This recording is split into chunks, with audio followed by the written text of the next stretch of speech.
વાવાઝોડાનું તાંડવ.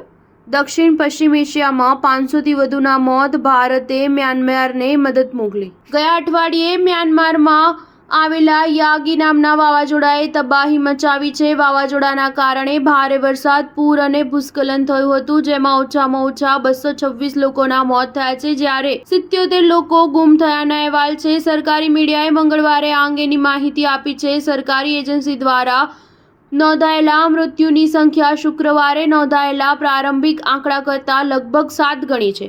આથી એવી આશંકા છે કે મૃત્યુઆંક વધુ વધી શકે છે. મ્યાનમારના લેટેસ્ટ મૃત્યુઆંક સાથે જ યાગી વાવાઝોડાને કારણે દક્ષિણ પશ્ચિમ એશિયાના દેશોમાં કુલ મૃત્યુઆંક 500ને વટાવી ગયો છે. પૂરના કારણે 6 લાખથી વધુ લોકો પ્રભાવિત થયા છે, જેના કારણે મ્યાનમારમાં સંદેશાવ્યવહાર ખોરવાઈ ગયું છે.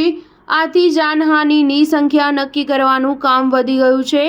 એશિયન માનવતાવાદી સહાયના સંકલન કેન્દ્ર અનુસાર યાગી વાવાઝોડાની અસર વિયેતનામ, ઉત્તરી થાઇલેન્ડ અને લાઓસને થઈ હતી. વિયેતનામમાં લગભગ 300, થાઇલેન્ડમાં 42 અને લાઓસમાં 4 લોકોના મોત થયા છે. આ દરમિયાન ભારત પૂરથી પ્રભાવિત મ્યાનમારની મદદ માટે આગળ આવ્યું છે. કેન્દ્રીય વિદેશ મંત્રી એસ જયશંકરે કહ્યું કે ભારતીય નૌકાદળના જહાજ INS સતપુડા દ્વારા 10 ટન રાશન, કપડાં અને દવાઓ સહિતની સહાય મ્યાનમારને મોકલવામાં આવી છે. ભારતીય વાયુસેનાના C-17 લશ્કરી પરિવહન વિમાને લાઓસ માટે 10 ટન રાહત સામગ્રી એરલિફ્ટ કરી છે, જ્યારે 35 ટન સહાય વિયેતનામ મોકલવામાં આવી છે. સ્ટાર ન્યૂઝ 7 હંમેશા સચ્ચાઈની સાથે.